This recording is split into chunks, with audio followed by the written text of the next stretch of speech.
khó xa phải đi ang mani satia ngày nay ani khắp sinh ngô nâng tông khai ra đi khai to ani khao Giêsu asai phải đi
kok naya borok ni langmawo hamsa mengkeri simia mas ma komor nai kok khanai borok ni langmawo khe hamsa mengphainai simia ayo kolok bo nai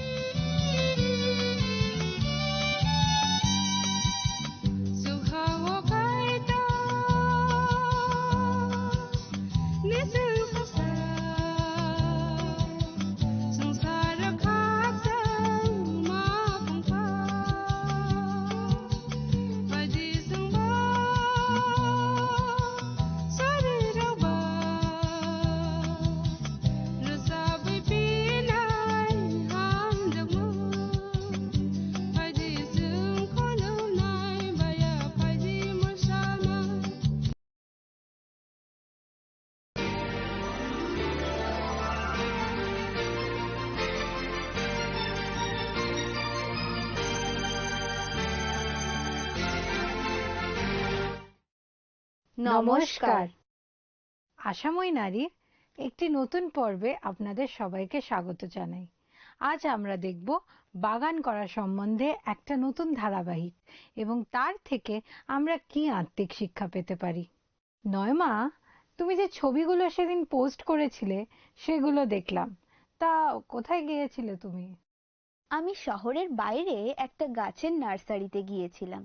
আমার কয়েকটি ফুল গাছ আর তার সঙ্গে কয়েকটি ঘরের ভিতরে লাগানো গাছও কেনার ইচ্ছা ছিল। জায়গাটা দেখতেও কিন্তু খুব সুন্দর লাগছিল। ও হ্যাঁ, আর সেখানে থাকতেও বেশ ভালো লাগছিল। এমনকি তারা সেখানে আমাদের জন্য একটা ছোট বাগান করার ক্লাসও সংগঠিত করেছিল, যাতে আমরা গাছের যত্ন কেমন করে নিতে হয় সেটা শিখতে পারি। বাহ, খুব ইন্টারেস্টিং শোনাচ্ছে। আমার মন ভালো লাগার জন্য এবং আমাদের চারিপাশটা দেখতে ভালো করার নিশ্চিতভাবে সবচেয়ে ভালো উপায় হলো বাগান করা। একদম। তুমি কি জানো যে বাগান করার সঙ্গে বিজ্ঞান ও ওষুধের একটা লম্বা আর সংযুক্ত ইতিহাস আছে? হ্যাঁ তো, আমরা বাবিলের ঝুলন্ত উদ্যান আর মোগল সম্রাটের তৈরি অপূর্ব সুন্দর বাগানের কথা অধ্যয়ন করেছি। আর এখনকার দিনে তো মরুভূমির মধ্যেও বাগান দেখা যায়। শত শত বছর ধরে বাগান যে কেবল খাবারের একটি উৎস হয়ে আছে তা নয়, কিন্তু এর থেকে আমরা সাধারণ অসুখ বিসুখের প্রতিকারও পেয়ে থাকি। যেমন তুলসী, নিম, অশ্বগন্ধা, হলুদ। নিশ্চয়ই। ভারতবর্ষে প্রত্যেকটি রোগের প্রতিকারের জন্য আমাদের কত রকম জড়িবুটি আর ঔষধি আছে।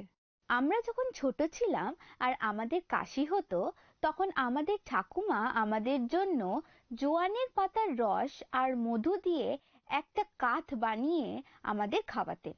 ওটা ম্যাজিকের মতন কাজ হতো। ও হ্যাঁ, আজ পর্যন্ত আমি ঘৃতকুমারী বা অ্যালোভেরাকে চুলের কন্ডিশনার হিসাবে ব্যবহার করি।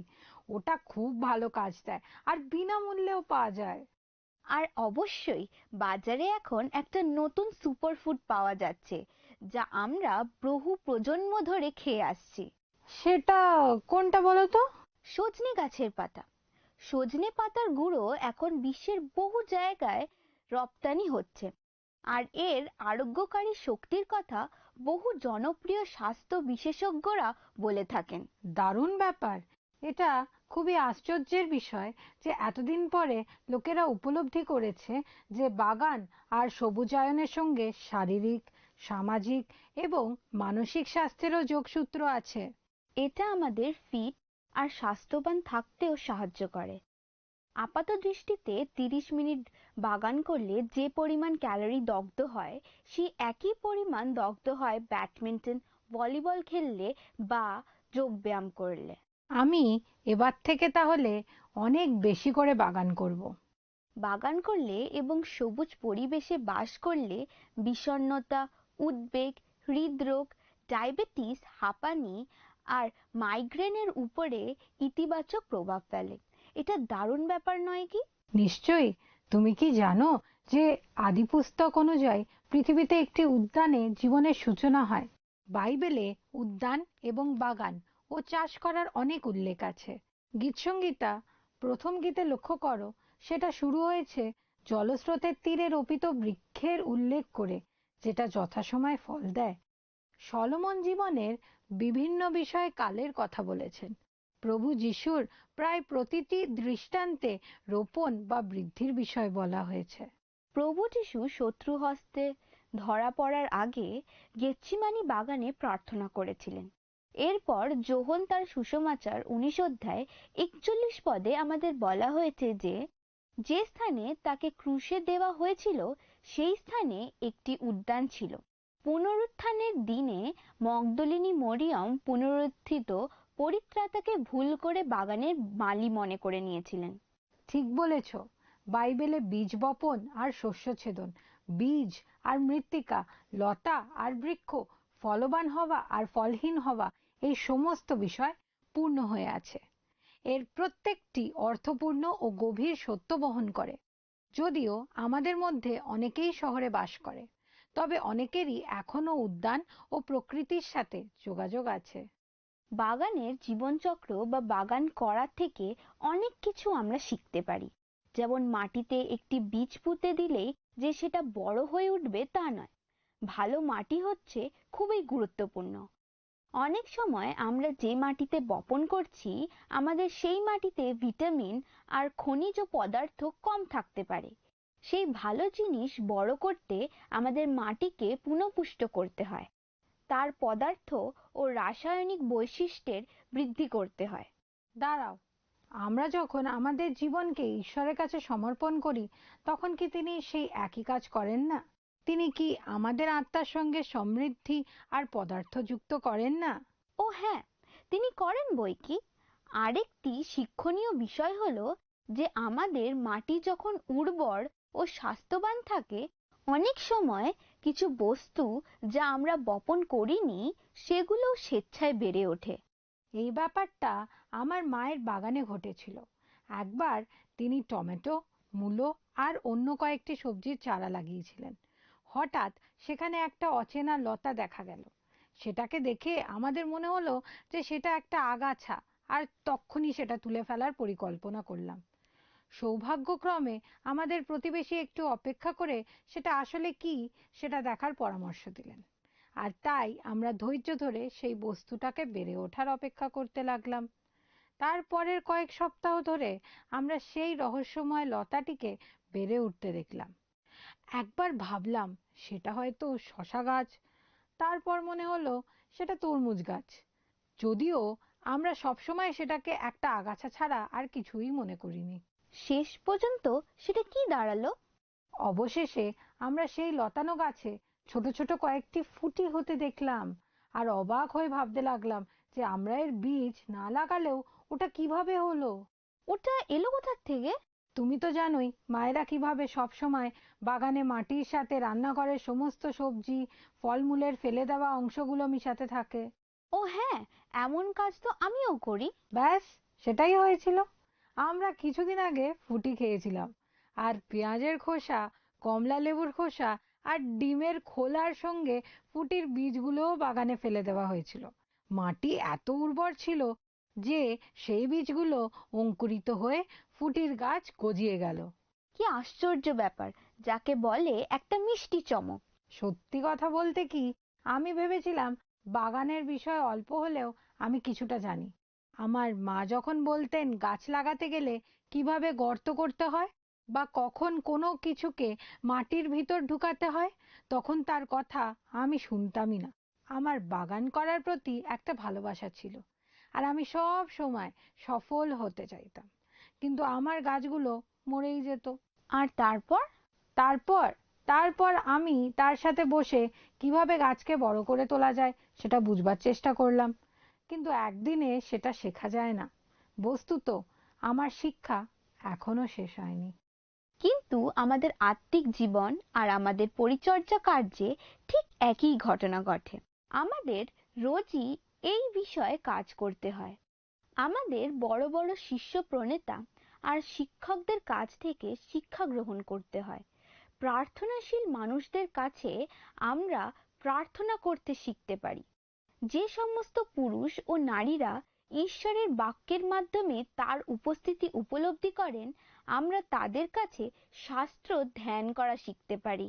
আমেন। বাগান করা আমাদের শেখায় যে ঠিকভাবে বীজ বপন করা গুরুত্বপূর্ণ হলেও ভালো বাগান তখনই হয় যখন আমরা সেটার প্রতি নিয়মিত যত্ন নিই। প্রতিদিন যার চারিপাশে আমরা পায়চারি করি, গাছগুলোর দিকে নজর দিই, মাটির মধ্যে আঙুল ঢুকিয়ে আর্দ্রতার পরিমাণ বুঝি, পাতার নিচে পোকা হয়েছে কিনা দেখি, আর আগাছাগুলো তুলে নিই। ঠিক একইভাবে ঈশ্বরের সঙ্গে আমাদের সম্পর্ককে লালন পালন করতে হয়। আমরা হয়তো একবার আমাদের গাড়িতে তেল ভরে আর 1 সপ্তাহের জন্য তেল ভরার কথা নাও ভাবতে পারি, কিন্তু আমাদের আত্মিক জীবনের উন্নতির জন্য আমাদের প্রত্যেক দিন তার যত্ন নিতে হয়। আমরা যদি কোনো নতুন মালিকে প্রশিক্ষণ দিই, আমাদের তাদের স্মরণ করিয়ে দিতে হবে যে তাদের বাগানের প্রতি তাদের প্রত্যেক দিন নজর দিতে হবে। তাদের জিজ্ঞাসা করতে হবে যে বাগান কেমন হচ্ছে, তাদের কোনো সমস্যা হচ্ছে কিনা, অথবা তারা তাদের কাজে সফলতা পাচ্ছে কিনা। একইভাবে যে সমস্ত মানুষেরা প্রভুতে বেড়ে উঠতে চান, তাদের শিষ্য করে তোলারও একটা উপায় আছে। এই বিষয়টা দেখবার এটা একটা সুন্দর উপায়। তুমি কি জানো বাগান করার আরেকটা গুরুত্বপূর্ণ বিষয় কি? আবহাওয়া। কাছাকাছি বলেছ। মালিদের ঋতু সম্বন্ধে সংবেদনশীল হতে হয়। এক ঋতুতে বীজ বপন করতে হয়, এক ঋতুতে সার দিতে হয়, একটিতে ডালপালা ছাঁটতে হয়, একটিতে গাছকে রক্ষা করতে হয়, আরেকটিতে সংক্রমণ আর পোকামাকড় থেকে গাছকে বাঁচাতে হয়।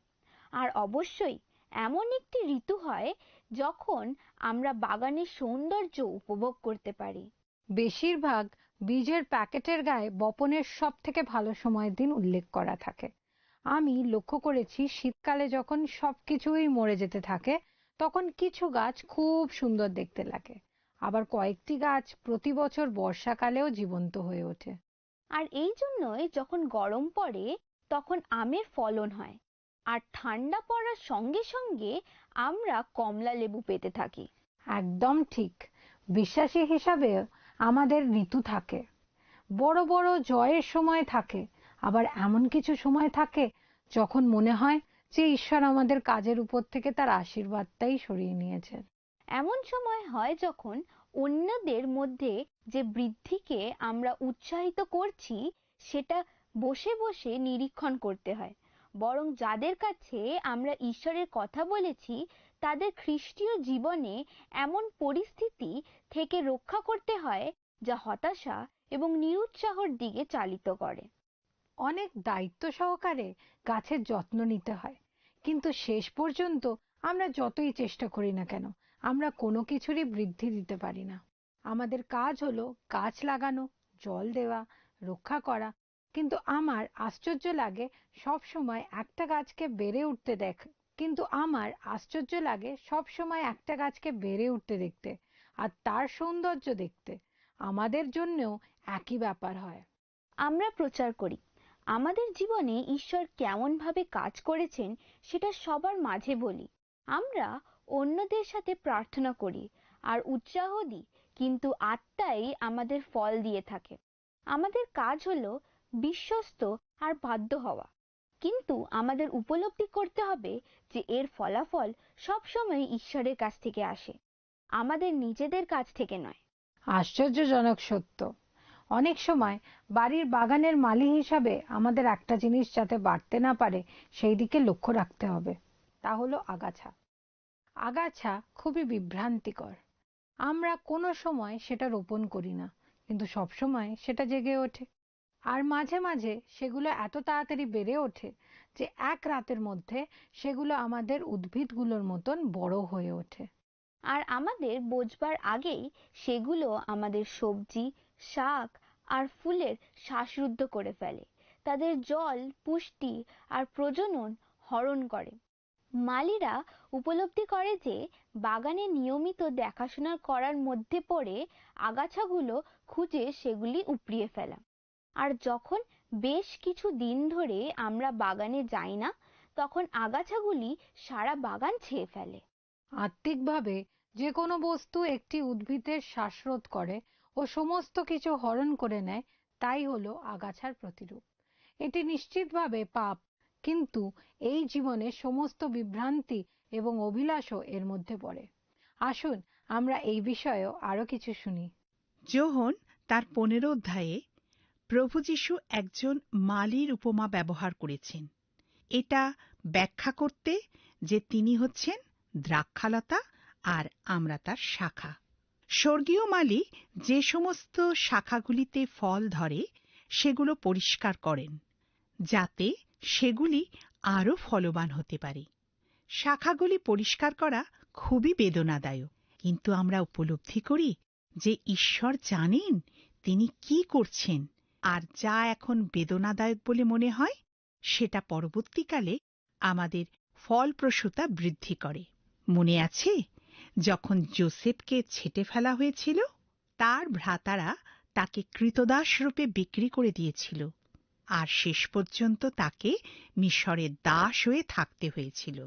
যখন ঈশ্বর তাকে আশীর্বাদ করেছিলেন যাতে ক্রমশ দায়িত্বপূর্ণ অবস্থায় তিনি উন্নত হতে পারেন, তার প্রভু স্ত্রী তার বিষয় মিথ্যা অভিযোগ করে তাকে কারাগারে নিক্ষেপ করেছিল।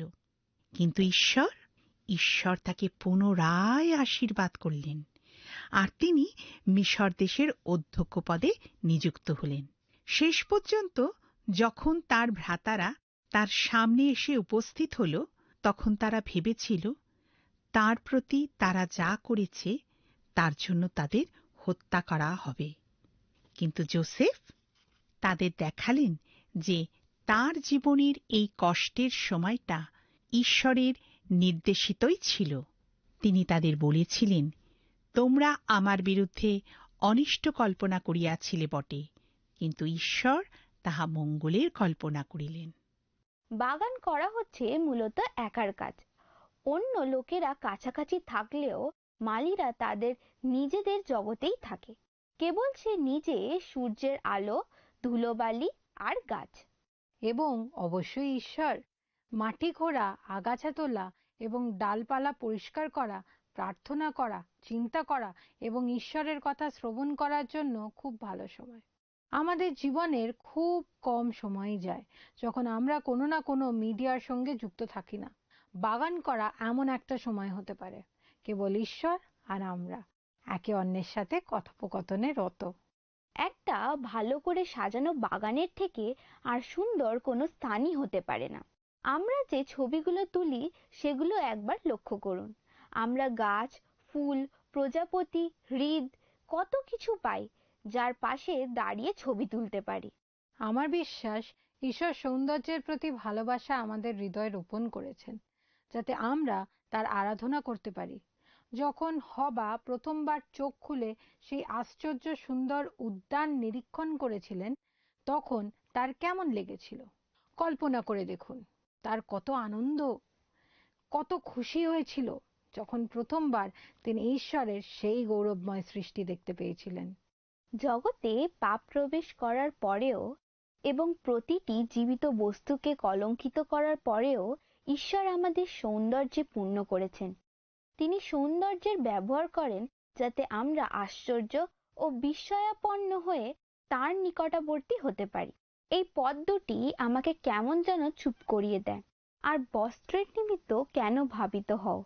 ক্ষেত্রের কানুর পুষ্পের বিষয়ে বিবেচনা করো, সেগুলি কেমন বাড়ে, সে সকল শ্রম করে না, সুতাও কাটে না। তথাপি আমি তোমাদিগকে বলিতেছি, সলোমনও আপনার সমস্ত প্রতাপে ইহার একটিরও ন্যায় সুসজ্জিত ছিলেন না। যা লেখা আছে মতি তার 6 অধ্যায় 28 থেকে 29 পদে। আমি আমার কল্পনায় দেখি এই গল্পটি বলার সময় প্রভু যীশু মাঠের মধ্যে সূর্যের আলোয় উজ্জ্বল হয়ে থাকা কানুর পুষ্প বা ঘাসফুলগুলির দিকে তার হাত নাড়াচ্ছিলেন। আমি কল্পনা করতে পারি অন্য অনেক ফুলের মতন সেই ফুলগুলো কেবল একদিনের জন্য ফোটে আর তারপর সেগুলো ঝরে যায়।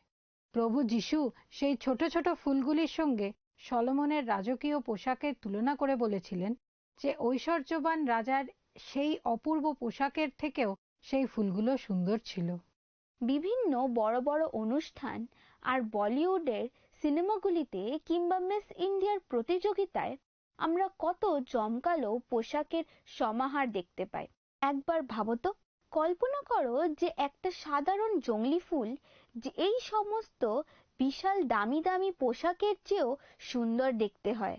আমার প্রিয় ফুলগুলোর অন্যতম হচ্ছে বেগোনিয়া। তুমি যদি খুব কাছ থেকে দেখো, এর পাতা এবং ফুল দুটোই চকচক করে। মনে হয় যেন ওটার গায়ে যেন চুমকি বসানো আছে। ঈশ্বর ছাড়া আর কারুর পক্ষে সম্ভব না কেবল মাটি আর জলের সাহায্যে এমন সুন্দর ফুল সৃষ্টি করা। প্রকৃতির সৌন্দর্য দ্বারা ঈশ্বর আমাদের তার দিকে আকর্ষণ করেন, যাতে আমরা তার আরাধনা করতে পারি। ফুলগুলির দিকে দেখুন, প্রত্যেকটির ভিন্ন ভিন্ন গঠন, আকার ও রং, আর রঙও এক একটির এক এক রকম সুন্দর, একেবারে নিখুঁত। একটা গরমের দিনে আমরা একটা গাছের নিচে বসে আনন্দ পাই। একবার মুখ তুলে চেয়ে দেখুন, সেই গাছের পাতাগুলো কত সামঞ্জস্যপূর্ণ, কত সতেজ আর কত সুন্দর। আমার মতো মানুষদের কাছে ফুলের বাজার একটা খুব আনন্দপূর্ণ স্থান। তার রং, তার গন্ধ আমাকে মনে করিয়ে দেয় যে ঈশ্বর প্রকৃতির সৌন্দর্যের মাধ্যমে আমাদেরকে তার দিকে আকর্ষণ করেন। প্রিয় বন্ধু, গাছকে মানুষের মতো কল্পনা করুন। একজন মালি খুব সন্তর্পণে প্রেমের সাথে প্রত্যেকটি গাছকে বেছে নিয়ে রোপণ করেছেন। মালি তাঁর বাগানে বিভিন্ন প্রকারের গাছ লাগিয়েছেন। এক একটার এক এক রকম রং, গঠন এবং উচ্চতা। কোনোটাতে বড় বড় দর্শনীয় ফুল ফোটে, কোনোটা বাগানের পশ্চাৎপটে সুন্দর শান্তিপূর্ণ ছায়া সৃষ্টি করে, আবার কোনোটা মাটির উপরে একটা চাদরের মতো বিছিয়ে থাকে। কোনোটা অনেক উঁচুতে ওঠে, সেখানে পাখিরা এসে বাসা বাঁধে আর তার ছায়ায় সবাই বিশ্রাম নেয়। প্রত্যেকটিকে রোপণ করা হয়েছে শক্তিশালী হয়ে বেড়ে উঠতে, কিন্তু ভিন্ন ভিন্ন কাজের জন্য।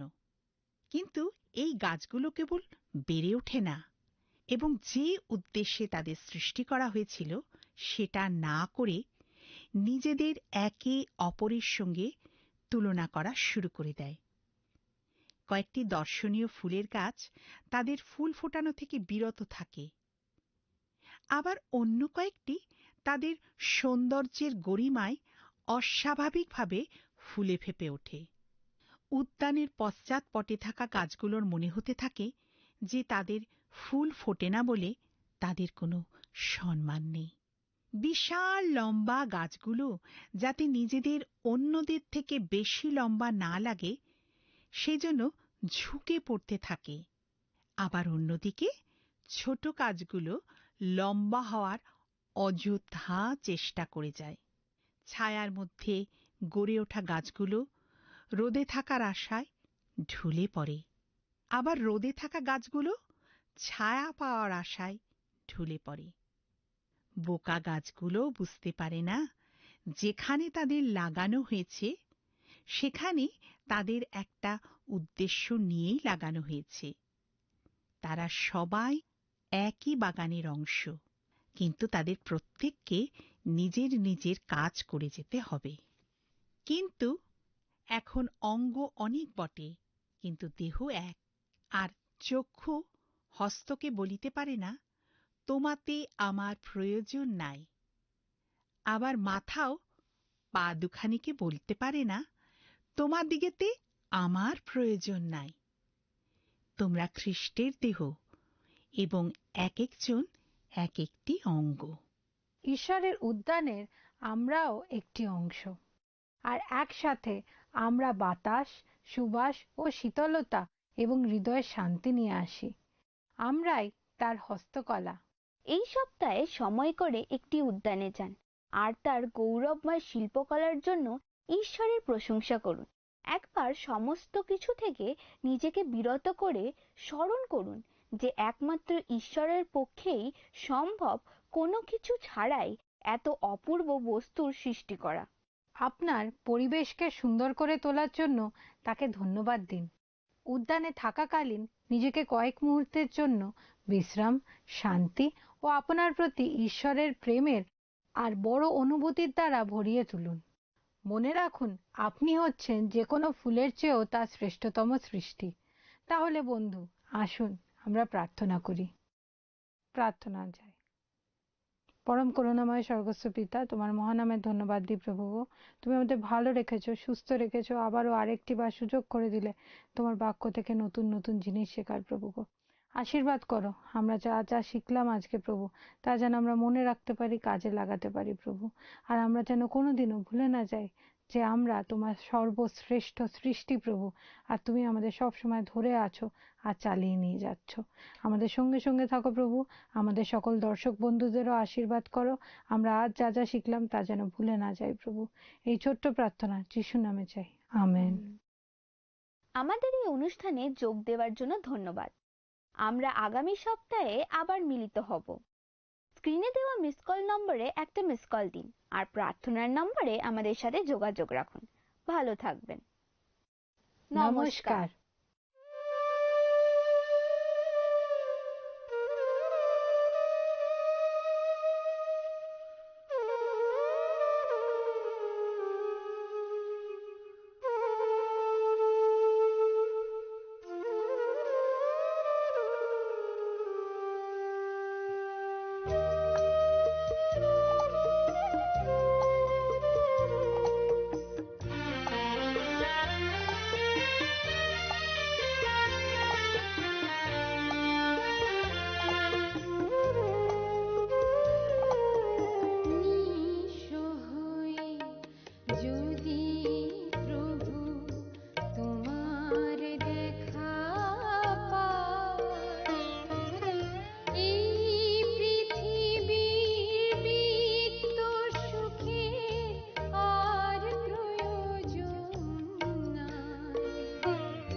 আমাদের গত সপ্তাহের বিজয়ী দর্শক বন্ধু হলেন রুমা দত্ত, কলকাতা থেকে।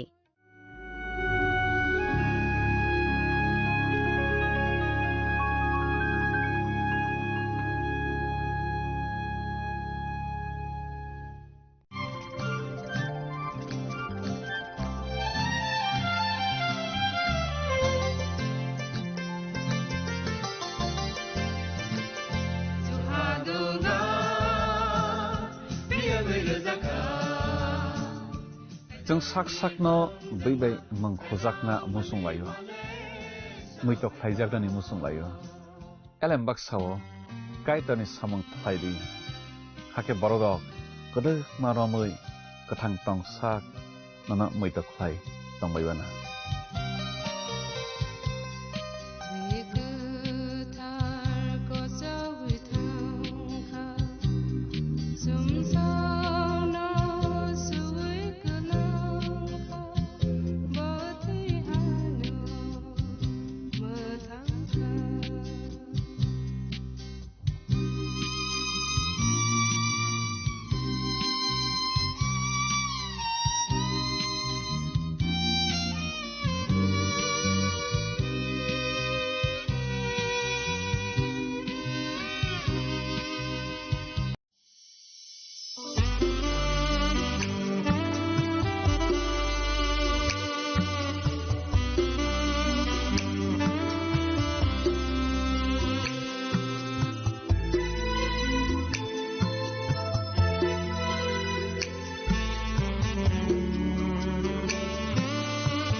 Jisu menghai kere ini hamzah manau subaya Surai Jisu menghai kere ini hamzah manau subaya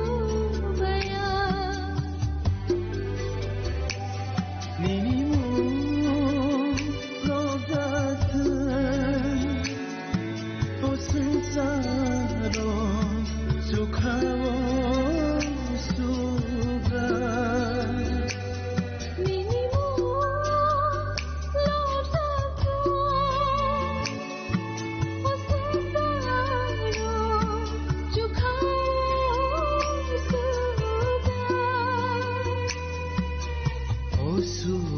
Jisu menghai kere ini hamzah manau subaya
Nini khairo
nang hai kere ini hamzah mano subaya Rai Jisu nang hai kere nini hamzah mano subaya ini hamzah mano subaya nini hamzah mano subaya.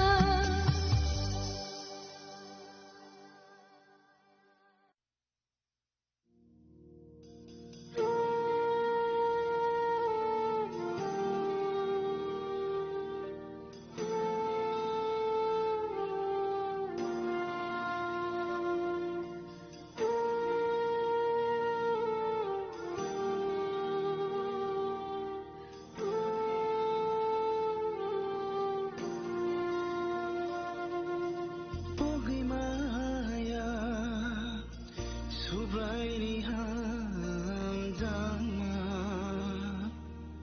muito manoan Calvary cruz Pogimaya subraini hamdama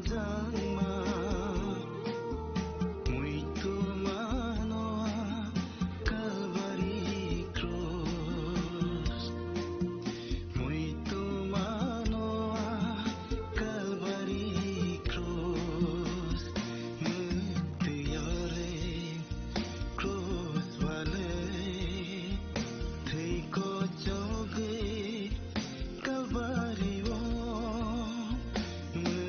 mutiyare cruz wale theiko joge Calvary wo Sungsani sungso Rujui tlang manon Pongmalia Pongmalia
Sokha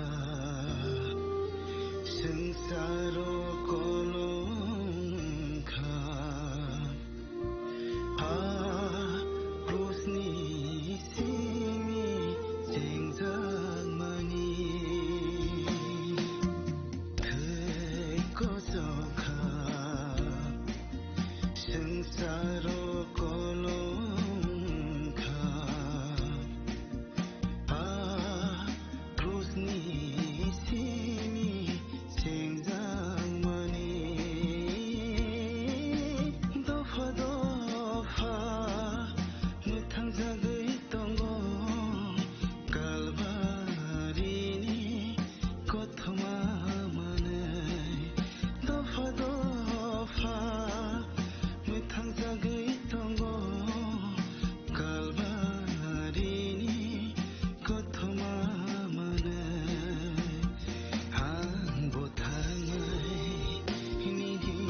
साबनी नों आगरतला साबना नों बिश्रामगन्ज साबनी नों काञ्चनपुर a party मुनो दैनो दंफ्लाजा हास्टेनि थोंख्रों दंखर थियाबा दांमनि जराव रजाकनाय फोरंमु कक सानाय हलं जेराव खगनाय हास्टेनि हापं खाथाय जयवे नाय दंदिनरो चिनिखरा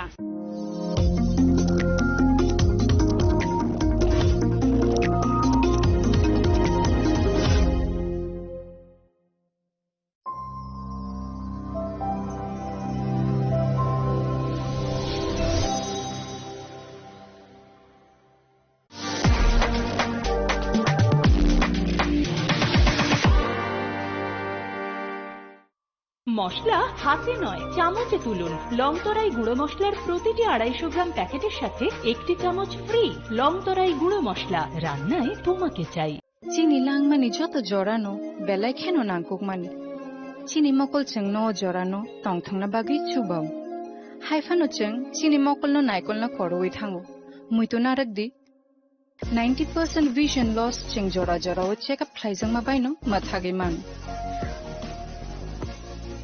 अश्विनी नेत्रालया नरकनि मकलनि हामक्रायनि बागै शालबुब्रुमनो दं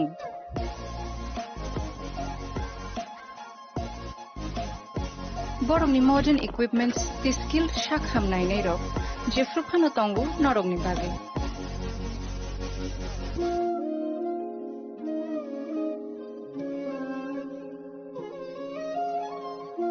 अश्विनी नेत्रालयानि बखाक्तै असामतायनि जतननो खाका हामयाफारो Hambai.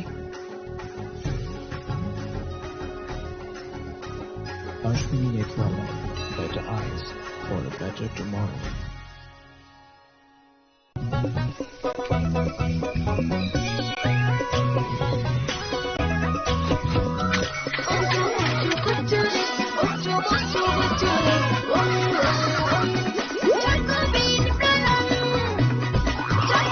চকোলেটি চকোবি স্বাদে ভরা রঙে রঙিন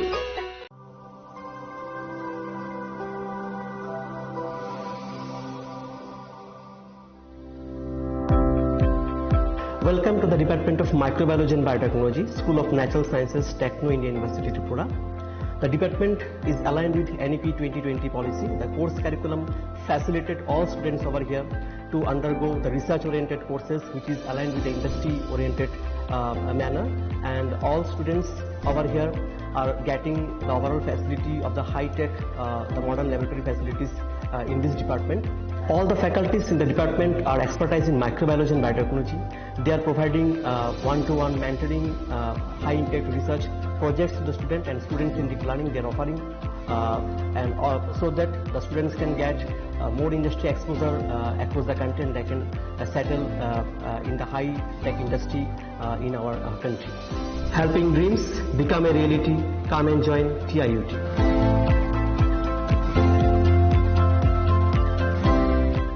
Welcome to ICFA University, a hub of knowledge, innovation, and excellence. Step into a world of endless possibilities and shape your future with us. At ICFA University, Tripura, we are committed to academic brilliance. Our diverse programs are designed to empower students with knowledge, skills, and innovation-driven learning. Engineering the future with advanced technology and innovation. Shaping tomorrow's legal experts with in-depth knowledge and practical exposure. Training compassionate healthcare professionals to make a difference. Building future sports professionals and educators. At ICFA University, education goes beyond classrooms. Experience the best of academics, sports and culture with our vibrant events. ICARIA, the state's best cultural extravaganza with world-class infrastructure, high-speed Wi-Fi and a tech-enabled campus, we ensure a seamless learning environment. High-speed 2.5 Gbps capacity Wi-Fi 6 coverage across the campus, hostel and classrooms makes ICFA University Tripura a true Giga campus. Join us and turn your dreams into reality. Your journey towards success begins here. Be a part of ICFA University Tripura and shape your future. Admissions open now.